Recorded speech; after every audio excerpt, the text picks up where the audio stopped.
Well, greetings, YouTube. LMS Tactical. Man, do I feel retarded. I'm returning an item, and I'll do a video on that later because it's really a good item, and you'll understand when I do the video. It's the Ring security camera, and I come out here. They're really good. They send me the return postage, the whole bit. I wait in line at the post office. That's where I'm sitting right now. Forever.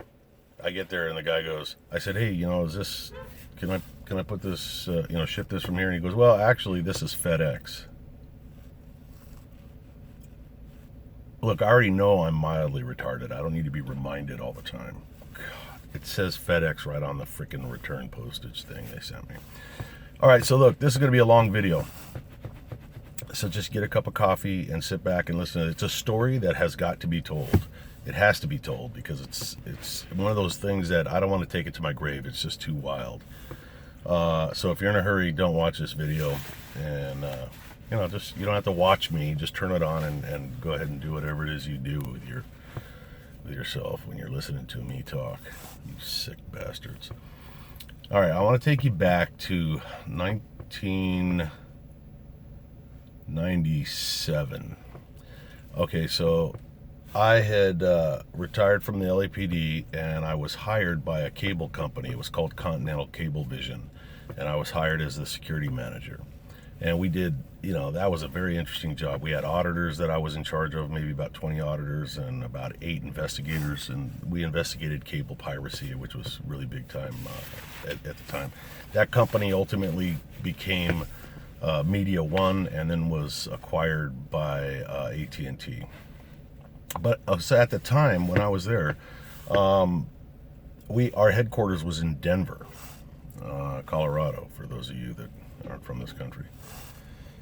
And I would fly back and forth, pretty regularly, for whatever reason, corporate stuff. And because I was in charge of like everything from the west of the Mississippi in terms of security. And I did physical security auditing, piracy, worked a lot with local law enforcement and the whole bit. Anyways, gosh, aren't I important? That's not what I'm saying. I'm just trying to paint the picture so you can visualize this stuff. Now, there's a couple things I got to lay out for you for this to be even semi-meaningful. A, there's a good chance that I'm not even a real man because I am like the least interested in sports of any man or alleged man that's ever lived. I'm just not a sports guy. The only sport that I really like is like the MMA, boxing, cage fights. I like that kind of one-on-one combat stuff. I've just, for $1 million right now, I could not name a current pitcher on a current baseball team, NBA or NBA. You see, there you go. What the fuck is it? It's, National Basketball. What the fuck is it? I'm not putting on a show here. I can't. Fuck is it? Major League Baseball. I don't know, man, because I'm not interested in that shit. Same with football, same with anything. I'm just not interested. I don't watch sports. I don't read about it. So, this is important for you to understand. Now, the other thing is, back in those days, I had all of my facial hair was red, and so was my hair, which is now sort of a fucking blondish, strawberry, whatever. I'm getting old. So, I had no idea who anybody was and what was going on sports-wise. Fast forward now, I'm on a trip. I'm in Denver, Colorado. And I want to walk you through it because it's so interesting, man. This kind of shit could only happen to me. I was there for about 5 days, and we did our thing, and then we got off at, 5 o'clock, and I'm walking down a street in Denver, some busy street with lots of shops and things, and there's people walking around, and I see these two guys, and these two guys, I'm 6'4". These guys are like taller than me. They're just big fucking dudes, but they're really well dressed. I mean, like expensive suits, cowboy hats, really nice, cowboy boots, Rolex watch, and just really, you could tell these were movers and shakers and whatever the fuck it is they did. And they were staring at me like, how you just know people are talking about you? These guys like were, one looks at me, says, taps his buddy, he turns around, it's real obvious. These guys like, oh, and so they start watching me, man, and I'm thinking to myself, because it throws me out of my game, because normally I can sense danger, and I'm like, oh, that guy's probably on parole for fucking, raping ducks, and I'm usually pretty accurate. But these guys, and it's not a racial thing, but because of the vibe coming off of them, I mean, I could rule out kidnap and rape, I could rule out, that they were gonna fucking jack me for my $5 in my wallet. So I was totally confused. What the fuck is going on? I mean, I know they're watching me. I know they're talking about what the fuck is this. So I slip into a cowboy hat, custom cowboy hat, shop, just to kind of see what's going on, because they were kind of tracking me. Sure as shit, they come into this shop. It's a big shop, and I'm in the back, and they're kind of standing by the door. And these are imposing dudes, man. They look like cattle barons, people that are railroad dudes, from the old days. Big old Texas motherfuckers. So I can't look around forever, and finally I'm like, all right, so I get my fucking, don't fuck with me look on my face. I gotta walk right by them. Sure as shit, they step out the door when they see me coming, and they're kind of, I gotta go right through them. So one of the guys, hey, excuse me, listen, can I talk to you for a second? And I'm like sending off every rude vibe I can, Yeah, I'm in a hurry, man. What do you need? That kind of shit. And the dude, he goes, look, man, here's my card. He hands me a card, and I wish I probably have the card somewhere, these cards, because it'd be funny to talk to this dude again. But he's like, you look, man, you know who you look like, right? And I'm like, no, I don't. He goes, okay, nobody's ever told you that you look like somebody very famous. And I'm like, well, what is going on here? What do you need? He hadn't handed me the card yet. And he goes, you're the spitting image of Mark McGuire. And I said, that's great. Who the fuck is Mark McGuire? Honestly, I had no idea who the fuck Mark McGuire was. Never seen him, never heard of him, didn't give a fuck.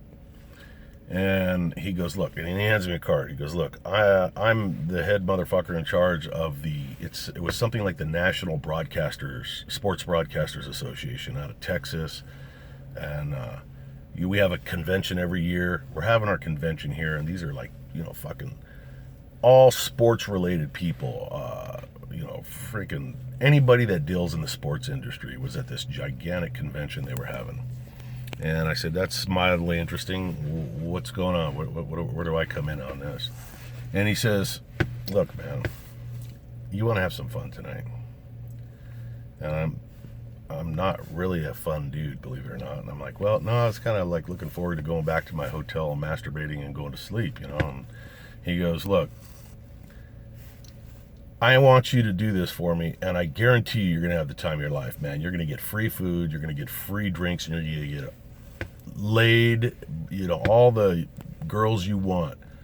And I'm like, well, I'm married, and I don't play that game, but did you say free food? And he starts to lay out this plan, him and his buddy. He's doing most of the talking, but he's like, look, man, every year we have this, and I always have a big surprise for the people, and it's kind of like my thing. And this year I'm kind of running short with ideas, and then God sends you walking down the street.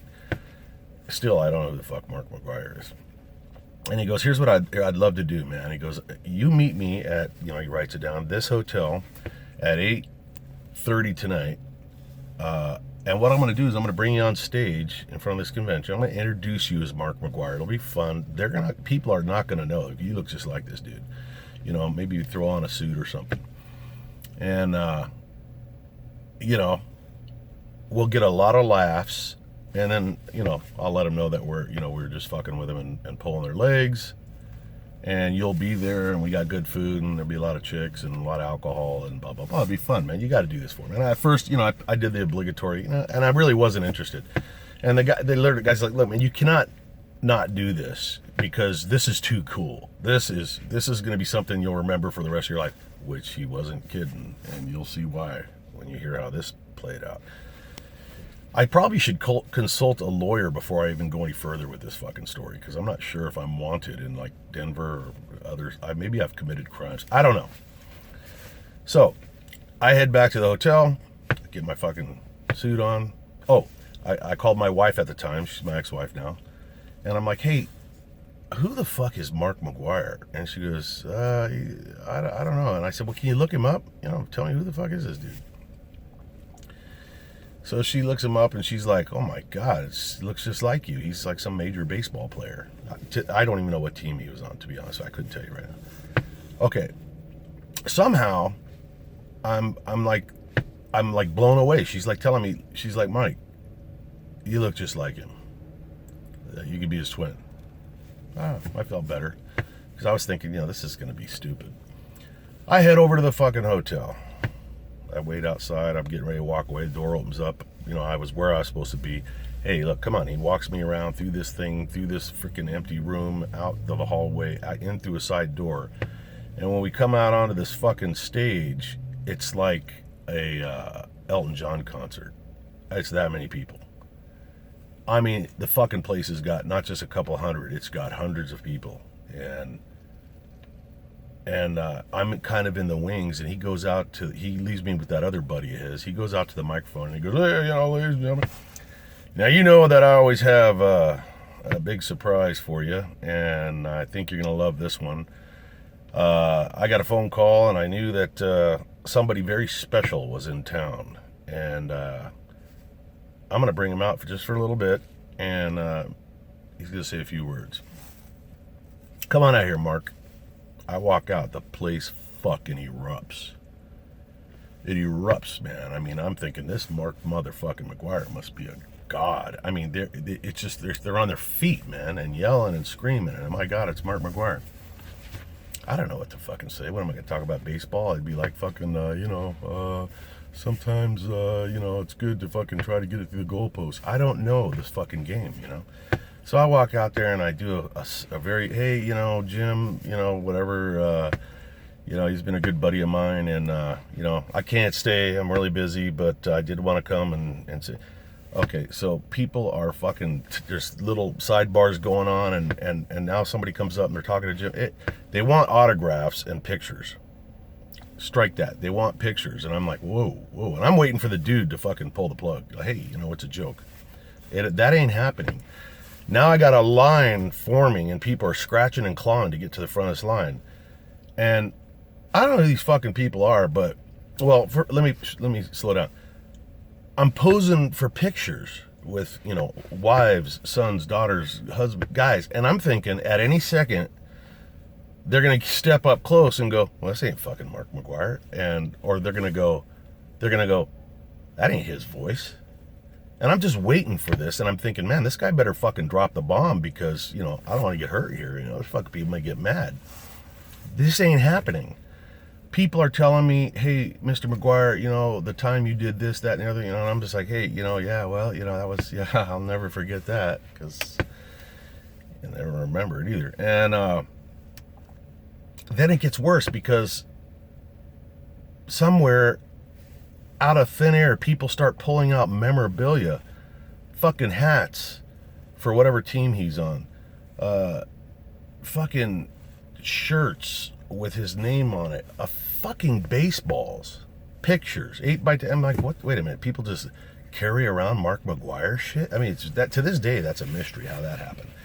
But now they're wanting me to sign autographs. And it starts off with, hey, my son couldn't make it. He's dying of fucking whatever. And his dream would be to meet, if you could just write, to little Billy, I'll see you in heaven or whatever the fuck it was. And I'm thinking to myself, Jesus Christ. A, I don't know how to fucking spell McGuire. B, is that some sort of a crime, to impersonate somebody? E, what the fuck? Over? I'm just like freaking out, man. And there's a Sharpie in my hand, and people are handing me, I write down what they say, and I thought, well, I'll spell the name McGuire wrong, even if I try to spell it right, but I'll make it so sloppy, they won't fucking know. You can't really tell what it says.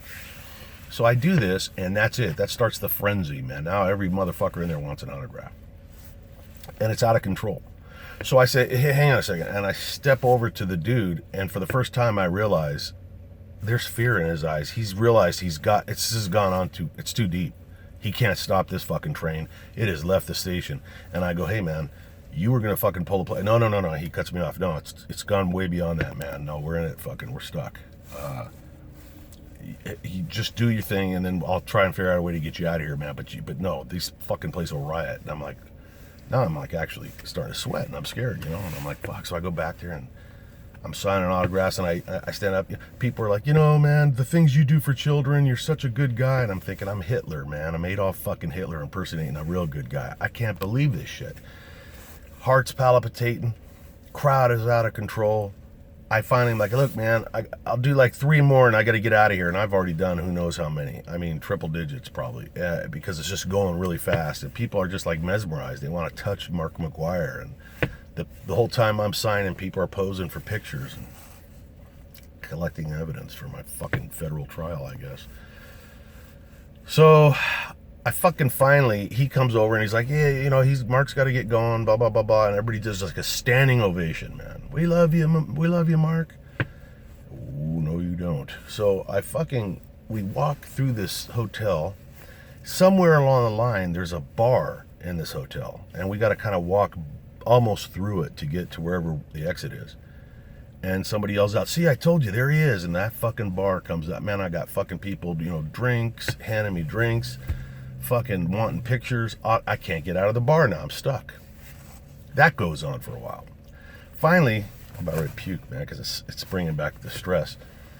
So finally, I thought we get to a side door, and I'm out on the street, and I'm like, thank you, Jesus. Let me get the fuck out of here. I mean, it was terrifying. So I make my way back to the fucking hotel. Now, next day, I go to my fucking thing, my work-related thing. 5 o'clock rolls around. I'm going to go out and eat. I'm walking down the fucking same street where I met these 2 jokers, and you just can't believe it. Look, it's like Hollywood almost. I mean, there's tourists walking around, and all of a sudden I see this group of people across this, you know, 4-lane road, man. It's a big street with traffic. There he is! And everybody looks, and now people are fucking risking their lives, running over, and they fucking Sharpies come out of nowhere. They just out of thin air. I'm surrounded on a sidewalk, and I'm fucking signing autographs again and posing for pictures. I told you, I knew you were in town. You know, we heard it. That you made a showing at, and I'm like, what the fuck? And now I'm like kind of panicking. I'm like, Jesus Christ. So, and that scene causes other people to fucking come over to see what the fuck's going on. Now I got 100 people on the sidewalk, and I can't leave. I'm trying to walk, and I'm like, my God. So I got, it's like I got a dose of what it's like to be a celebrity, but I didn't have the bodyguards, So I make my way back to my hotel. I get in the elevator. There's people in the elevator, and one of the guys goes, Mr. McGuire, I'm just so honored to be staying at the same hotel. We heard you were in town, blah, blah, blah, blah. And it turns out there was a little blurb in the fucking Denver paper about Mark McGuire made a surprise showing at some fucking thing. And now I'm thinking, Jesus, I'm going to prison, man. I mean, I was panicking. And I'm thinking, what the fuck? And so now all the people are like, oh my God, it is Mark McGuire. And I'm in my hotel, So I fucking make my way back to my room. Immediately go into the bathroom. I shave off my bright red mustache and all my goatee, shave it all off. I put on glasses like this. Later on, I bought a hat, and I was wearing it backwards, so I just didn't look like Mark McGuire anymore. And it wasn't until I got home and saw a picture of Mark McGuire that I realized, my God, I did look like this guy. I could see the difference, but I could see how other people didn't. But what always blows my mind about that story is how people, when they're told something is going on, if you're told it with enough oomph, you just believe it, man. Because anybody that's a real Mark McGuire fan should be able to should be able to notice differences. But if you want to see Mark McGuire, or anybody, and you're told that you're seeing Mark McGuire, you're fucking seeing Mark McGuire. Now, throughout the years, I've often cringed at the thought of people that have signed Mark McGuire baseballs in glass cases as their prized possessions. Their dad got in Denver back in 97 or whatever. and the dad dies, and that gets left down to the son, and then someday they go to the Antique Roadshow, or they go to some sports place, and they go to get it fucking appraised, and the guy looks at him and goes, "That ain't fucking Mark McGuire's signature." And then the guy ends up hating his dead dad, who frauded the family and said that he had met Mark McGuire. Little Billy with his fucking shirt signed. I mean, if there's a hell, I may be going, and it may be because of this whole unwillingly impersonating a guy that I didn't even fucking know. That's the fucking story, man. If you made it through this long, leave a comment, man. And yeah, see how much I love you guys? I share everything with you. But I honestly think that's a story that needed to be told. Anyways, I guess I gotta go find a FedEx place. I'll talk to you guys later. LMS Tactical, I'm out.